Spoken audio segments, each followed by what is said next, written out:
ಮಹಾಕುಂಭ ಮೇಳಕ್ಕೆ ಭಕ್ತ ಸಾಗರವೇ ಹರಿದು ಬರ್ತಾ ಇದೆ. ಉತ್ತರ ಪ್ರದೇಶ ಸರ್ಕಾರ 7,500 ಕೋಟಿ ರೂಪಾಯಿ ಖರ್ಚು ಮಾಡಿದೆ. ಆದ್ರೆ ಯುಪಿ ಸರ್ಕಾರದ ಬೊಕ್ಕಸಕ್ಕೆ ಹರಿದು ಬಂದ ಆದಾಯ ಎಷ್ಟು ಗೊತ್ತಾ? ಈ ಸ್ಟೋರಿ ನೋಡಿ.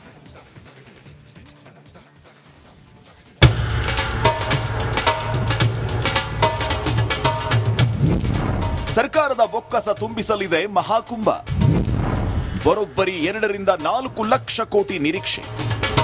144 ವರ್ಷಗಳ ನಂತರ ನಡೀತಾ ಇರೋ ವಿಶ್ವದ ಅತಿ ದೊಡ್ಡ ಧಾರ್ಮಿಕ ಮಹಾಮೇಳ ನಮ್ಮ ಮಹಾಕುಂಭ ಮೇಳ. ಪ್ರತಿದಿನವೂ ಕೋಟ್ಯಾಂತರ ಜನ ಪುಣ್ಯ ಸ್ನಾನ ಮಾಡ್ತಾ ಇದ್ದಾರೆ. ಈ ಜನ್ಮದಲ್ಲಿ ಪುಣ್ಯ ಫಲ ಸಿಗುತ್ತೆ ಅನ್ನೋ ನಂಬಿಕೆಯಲ್ಲಿ ಮಿಂದೇಳುತ್ತಿದ್ದಾರೆ. ಈ ಮಹಾಕುಂಭ ಮೇಳಕ್ಕೆ ದೇಶ ವಿದೇಶಗಳಿಂದ ಕೋಟ್ಯಾಂತರ ಭಕ್ತಗಣ ಭಾಗವಹಿಸಿ ಸ್ನಾನ ಮಾಡ್ತಿದ್ದಾರೆ. ಅಂದಾಜು 45 ಕೋಟಿಗೂ ಅಧಿಕ ಜನ ಈ ಬಾರಿ ಮಹಾಕುಂಭ ಮೇಳದಲ್ಲಿ ಪುಣ್ಯ ಸ್ನಾನ ಮಾಡುವ ಸಾಧ್ಯತೆ ಇದೆ. ಈ ಮಧ್ಯೆ ಮಹಾಕುಂಭಕ್ಕೆ ಹಾಕಿದ ಬಂಡವಾಳಕ್ಕಿಂತಲೂ 26 ಪಟ್ಟು ಹೆಚ್ಚು ಆದಾಯ ತರುತ್ತೆ ಎನ್ನಲಾಗ್ತಾ ಇದೆ. ಯೋಗಿ ಆದಿತ್ಯನಾಥ್ ನೇತೃತ್ವದ ಬಿಜೆಪಿಯ ಉತ್ತರ ಪ್ರದೇಶ ಸರ್ಕಾರ ಮಹಾಕುಂಭ ಮೇಳಕ್ಕೆ ಅಂದಾಜು 7,500 ಕೋಟಿ ರೂಪಾಯಿ ವೆಚ್ಚ ಮಾಡಿದೆ. ಅಂದಾಜು 2 ಲಕ್ಷ ಕೋಟಿ ರೂಪಾಯಿ ವಹಿವಾಟು ನಡೆಸಬಹುದು ಅನ್ನೋ ಅಂದಾಜನ್ನ ಹೇಳಲಾಗುತ್ತಿದೆ.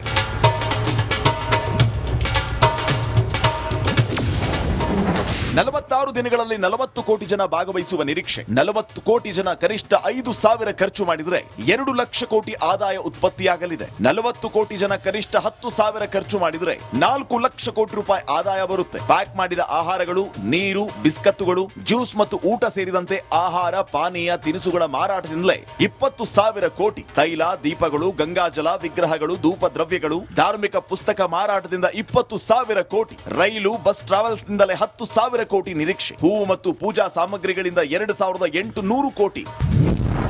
ಯುಪಿ ಜಿಡಿಪಿ 10 ಪಟ್ಟು ಹೆಚ್ಚಾಗುವ ನಿರೀಕ್ಷೆ. ಒಂದೊಮ್ಮೆ 2 ಲಕ್ಷ ಕೋಟಿ ಆದಾಯ ಮಹಾಕುಂಭದಲ್ಲಿ ಬಂದಿದ್ದೇ ಆದ್ರೆ ದೇಶದ ಜಿಡಿಪಿಯು 1% ಹೆಚ್ಚಾಗುವ ನಿರೀಕ್ಷೆ ಇದೆ ಎಂದಿದ್ದಾರೆ. ಅತ್ತ ಉತ್ತರ ಪ್ರದೇಶದ 10% ಜಿಡಿಪಿ ಏರಿಕೆಯಾಗುವ ಸಾಧ್ಯತೆ ಇದೆ ಎನ್ನಲಾಗ್ತಾ ಇದೆ.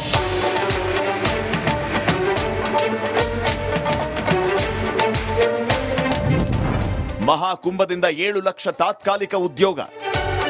ಪ್ರಯಾಗ್ರಾಜ್ನಲ್ಲಿ 4,000 ಹೆಕ್ಟೇರ್ ಭೂಪ್ರದೇಶದಲ್ಲಿ ಆಯೋಜನೆಯಾಗಿರುವ ಕುಂಭಮೇಳವು ಉತ್ತರ ಪ್ರದೇಶದಲ್ಲಿ 12 ಲಕ್ಷ ತಾತ್ಕಾಲಿಕ ಉದ್ಯೋಗ ಸೃಷ್ಟಿಸಿದೆ ಅಂತ ಅಂದಾಜಿದೆ. ಇದರಲ್ಲಿ 2 ಲಕ್ಷಕ್ಕೂ ಹೆಚ್ಚು ಕುಶಲಕರ್ಮಿಗಳು ಮತ್ತು ಮಾರಾಟಗಾರರು ಭಾಗವಹಿಸಿದ್ದಾರೆ ಎನ್ನಲಾಗಿದ್ದು, ಸ್ಥಳೀಯ ಆರ್ಥಿಕತೆಯನ್ನ ಉತ್ತೇಜಿಸುವುದಕ್ಕೆ ಮತ್ತು ಸಾಂಪ್ರದಾಯಿಕ ಕರಕುಶಲಗಳನ್ನು ಉತ್ತೇಜಿಸಲು ಸಹಾಯವಾಗುತ್ತೆ ಎನ್ನಲಾಗಿದೆ. ಹಿಂದೂಗಳ ಆರಾಧನೆ ದೇಶದ ಆರ್ಥಿಕತೆಗೂ ಬಲ ನೀಡುತ್ತೆ ಅನ್ನೋದೇ ಮಹದಾನಂದ ಅನ್ನೋದರಲ್ಲಿ 2 ಮಾತಿಲ್ಲ. Pavan K Lakshmikant, news desk, Republic Kannada. ಇದೇ ಪ್ರಶ್ನೆಯನ್ನ ಮಲ್ಲಿಕಾರ್ಜುನ ಖರ್ಗೆ ಅವರಿಗೆ ಕೇಳಲಿಕ್ಕಿರೋದು. 4 ಲಕ್ಷ ಕೋಟಿ. ನಾನು ಇದು ಉತ್ತರ ಪ್ರದೇಶದಲ್ಲ, ನನ್ನ ಕರ್ನಾಟಕದಲ್ಲಿ ಆಗ್ಬೇಕು ಅಂತ ಬಯಸ್ತಾ ಇದ್ದೆ. ಇಂಥದ್ದೊಂದು ಆಗಿದ್ರೆ 4 ಲಕ್ಷ ಕೋಟಿ ನಮ್ಮ ಖಜಾನೆಗೆ ಬರ್ತಾ ಇತ್ತು. ಸಿದ್ದರಾಮಯ್ಯ ಅವರು ಈ ಫ್ರೀ ಗ್ಯಾರಂಟಿಯನ್ನು ಆರಾಮ್ಸೆ ಮಾಡಬಹುದಾಗಿತ್ತು. 5 ವರ್ಷದ ಫ್ರೀ ಗ್ಯಾರಂಟಿ ದುಡ್ಡು ಒಂದೇ ಸಲಕ್ಕೆ ಬರ್ತಾ ಇತ್ತು. 4 ಲಕ್ಷ ಕೋಟಿ ಅಂತಂದ್ರೆ ನಮ್ಮ ಬಜೆಟ್ಗಿಂತಲೂ ಜಾಸ್ತಿ. 3,75,000 ಕೋಟಿ ನಮ್ಮ ಬಜೆಟ್ ಒಂದು ವರ್ಷದ ಬಜೆಟ್ಗಿಂತ ಜಾಸ್ತಿ ದುಡ್ಡು ಉಳಿತಾ ಇತ್ತು. ಇಡೀ ಭಾರತದ ಬಜೆಟ್ ಎಷ್ಟು? 40 ಲಕ್ಷ ಕೋಟಿ. 40 ಲಕ್ಷ ಕೋಟಿ, 4 ಲಕ್ಷ ಕೋಟಿ ಅಂದ್ರೆ 1% ಆಫ್ ನಮ್ಮ ಬಜೆಟ್ 1%. GDPಗೆ ದೊಡ್ಡ ಮಟ್ಟದಲ್ಲಿ ಅದು ಸಾಥನ್ನು ಕೊಡುತ್ತೆ. ಇದನ್ನ ನೀವು ಎಲ್ಲೆಲ್ಲೋ ಉರ್ಕೊಂಡ್ಬಿಟ್ಟು ಬಡತನ ಹೋಗತ್ತಾ, ಮತ್ತೊಂದು ಹೋಗತ್ತಾ, ಮತ್ತೆ ಆ 4 ಲಕ್ಷ ಕೋಟಿ ಯಾರಿಗೆ? ಚಾ ಮಾರೋನಿಗೆ, ತಿಂಡಿ ಮಾರೋನಿಗೆ, ಸೈಕಲ್ ಅವನಿಗೆ, ರಿಕ್ಷಾದವನಿಗೆ, ಆಟೋದವನಿಗೆ, ನೀರು ಕೊಡೋವನಿಗೆ, ಊಟ ಕೊಡೋವನಿಗೆ, ಬಟ್ಟೆ ಕೊಡೋವನಿಗೆ, ಹಾರ ಕೊಡೋವನಿಗೆ, ಹೂ ಕೊಡೋವನಿಗೆ, ಊದ್ಬತ್ತಿ ಕೊಡೋವನಿಗೆ.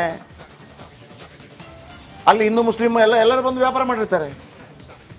ಖರ್ಗೆ ಅವರು ಆ ಹೇಳಿಕೆ ಇದೆಯಲ್ಲ, ಎಂತ ದೊಡ್ಡ ವ್ಯಕ್ತಿಗೆ ಖರ್ಗೆ.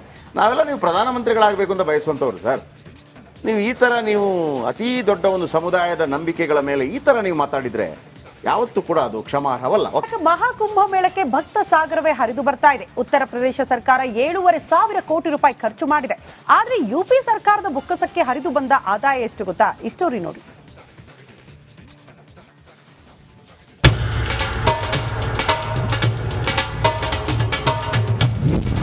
ಸರ್ಕಾರದ ಬೊಕ್ಕಸ ತುಂಬಿಸಲಿದೆ ಮಹಾಕುಂಭ. ಬರೋಬ್ಬರಿ 2 ರಿಂದ 4 ಲಕ್ಷ ಕೋಟಿ ನಿರೀಕ್ಷೆ. 144 ವರ್ಷಗಳ ನಂತರ ನಡೀತಾ ಇರೋ ವಿಶ್ವದ ಅತಿ ದೊಡ್ಡ ಧಾರ್ಮಿಕ ಮಹಾಮೇಳ ನಮ್ಮ ಮಹಾಕುಂಭಮೇಳ. ಪ್ರತಿದಿನವೂ ಕೋಟ್ಯಾಂತರ ಜನ ಪುಣ್ಯ ಸ್ನಾನ ಮಾಡ್ತಾ ಇದ್ದಾರೆ. ಈ ಜನ್ಮದಲ್ಲಿ ಪುಣ್ಯ ಫಲ ಸಿಗುತ್ತೆ ಅನ್ನೋ ನಂಬಿಕೆಯಲ್ಲಿ ಮಿಂದೇಳುತ್ತಿದ್ದಾರೆ. ಈ ಮಹಾಕುಂಭಮೇಳಕ್ಕೆ ದೇಶ ವಿದೇಶಗಳಿಂದ ಕೋಟ್ಯಾಂತರ ಭಕ್ತಗಣ ಭಾಗವಹಿಸಿ ಸ್ನಾನ ಮಾಡ್ತಿದ್ದಾರೆ. ಅಂದಾಜು 45 ಕೋಟಿಗೂ ಅಧಿಕ ಜನ ಈ ಬಾರಿ ಮಹಾಕುಂಭಮೇಳದಲ್ಲಿ ಪುಣ್ಯ ಸ್ನಾನ ಮಾಡುವ ಸಾಧ್ಯತೆ ಇದೆ. ಈ ಮಧ್ಯೆ ಮಹಾಕುಂಭಕ್ಕೆ ಹಾಕಿದ ಬಂಡವಾಳಕ್ಕಿಂತಲೂ 26 ಪಟ್ಟು ಹೆಚ್ಚು ಆದಾಯ ತರುತ್ತೆ ಎನ್ನಲಾಗ್ತಾ ಇದೆ. ಯೋಗಿ ಆದಿತ್ಯನಾಥ್ ನೇತೃತ್ವದ ಬಿಜೆಪಿಯ ಉತ್ತರ ಪ್ರದೇಶ ಸರ್ಕಾರ ಮಹಾಕುಂಭ ಮೇಳಕ್ಕೆ ಅಂದಾಜು 7,500 ಕೋಟಿ ರೂಪಾಯಿ ವೆಚ್ಚ ಮಾಡಿದೆ. ಅಂದಾಜು 2 ಲಕ್ಷ ಕೋಟಿ ರೂಪಾಯಿ ವಹಿವಾಟು ನಡೆಸಬಹುದು ಅನ್ನೋ ಅಂದಾಜನ್ನ ಹೇಳಲಾಗುತ್ತಿದೆ.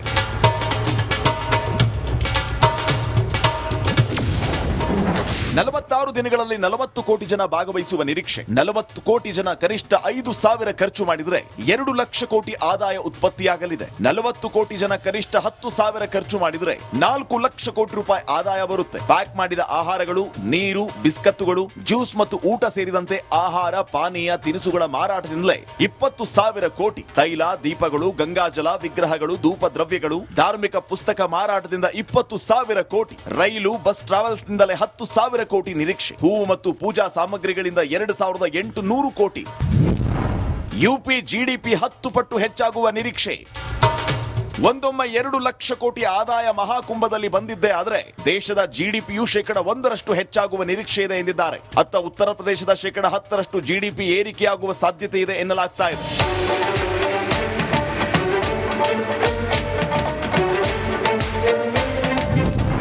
ಮಹಾಕುಂಭದಿಂದ 7 ಲಕ್ಷ ತಾತ್ಕಾಲಿಕ ಉದ್ಯೋಗ.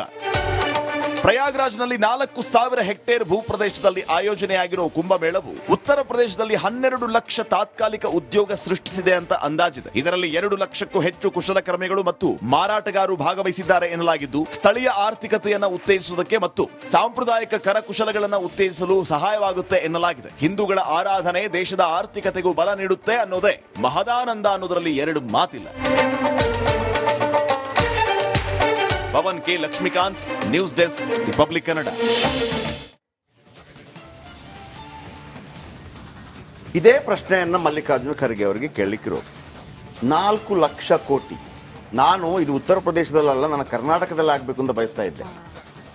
ಇಂಥದ್ದೊಂದು ಆಗಿದ್ರೆ 4 ಲಕ್ಷ ಕೋಟಿ ನಮ್ಮ ಖಜಾನೆಗೆ ಬರ್ತಾ ಇತ್ತು. ಸಿದ್ದರಾಮಯ್ಯನವರು ಈ ಫ್ರೀ ಗ್ಯಾರಂಟಿಯನ್ನು ಆರಾಮ್ಸೆ ಮಾಡಬಹುದಾಗಿತ್ತು. 5 ವರ್ಷದ ಫ್ರೀ ಗ್ಯಾರಂಟಿ ದುಡ್ಡು ಒಂದೇ ಸಲಕ್ಕೆ ಬರ್ತಾ ಇತ್ತು. 4 ಲಕ್ಷ ಕೋಟಿ ಅಂತಂದ್ರೆ ನಮ್ಮ ಬಜೆಟ್ಗಿಂತಲೂ ಜಾಸ್ತಿ. 3,75,000 ಕೋಟಿ ನಮ್ಮ ಬಜೆಟ್ ಒಂದು ವರ್ಷದ ಬಜೆಟ್ಗಿಂತ ಜಾಸ್ತಿ ದುಡ್ಡು ಉಳಿತಾ ಇತ್ತು. ಇಡೀ ಭಾರತದ ಬಜೆಟ್ ಎಷ್ಟು? 40 ಲಕ್ಷ ಕೋಟಿ. 40 ಲಕ್ಷ ಕೋಟಿ, 4 ಲಕ್ಷ ಕೋಟಿ ಅಂದ್ರೆ 1% ಆಫ್ ನಮ್ಮ ಬಜೆಟ್. 1% GDPಗೆ ದೊಡ್ಡ ಮಟ್ಟದಲ್ಲಿ ಅದು ಸಾಥನ್ನು ಕೊಡುತ್ತೆ. ಇದನ್ನ ನೀವು ಎಲ್ಲೆಲ್ಲೋ ಉರ್ಕೊಂಡ್ಬಿಟ್ಟು ಬಡತನ ಹೋಗುತ್ತಾ, ಮತ್ತೊಂದು ಹೋಗುತ್ತಾ. ಮತ್ತೆ ಆ 4 ಲಕ್ಷ ಕೋಟಿ ಯಾರಿಗೆ? ಚಾ ಮಾರೋನಿಗೆ, ತಿಂಡಿ ಮಾರೋನಿಗೆ, ಸೈಕಲ್ ಅವನಿಗೆ, ರಿಕ್ಷಾದವನಿಗೆ, ಆಟೋದವನಿಗೆ, ನೀರು ಕೊಡೋವನಿಗೆ, ಊಟ ಕೊಡೋವನಿಗೆ, ಬಟ್ಟೆ ಕೊಡೋವನಿಗೆ, ಹಾರ ಕೊಡೋವನಿಗೆ, ಹೂ ಕೊಡೋವನಿಗೆ, ಊದ್ಬತ್ತಿ ಕೊಡೋವನಿಗೆ. ಅಲ್ಲಿ ಹಿಂದೂ ಮುಸ್ಲಿಂ ಎಲ್ಲರೂ ಬಂದು ವ್ಯಾಪಾರ ಮಾಡಿರ್ತಾರೆ. ಖರ್ಗೆ ಅವರು ಆ ಹೇಳಿಕೆ ಇದೆಯಲ್ಲ, ಎಂತ ದೊಡ್ಡ ವ್ಯಕ್ತಿಗೆ ಖರ್ಗೆ. ನಾವೆಲ್ಲ ನೀವು ಪ್ರಧಾನಮಂತ್ರಿಗಳಾಗಬೇಕು ಅಂತ ಬಯಸುವಂಥವ್ರು ಸರ್. ನೀವು ಈ ಥರ ನೀವು ಅತೀ ದೊಡ್ಡ ಒಂದು ಸಮುದಾಯದ ನಂಬಿಕೆಗಳ ಮೇಲೆ ಈ ಥರ ನೀವು ಮಾತಾಡಿದರೆ ಯಾವತ್ತೂ ಕೂಡ ಅದು ಕ್ಷಮಾರ್ಹವಲ್ಲ.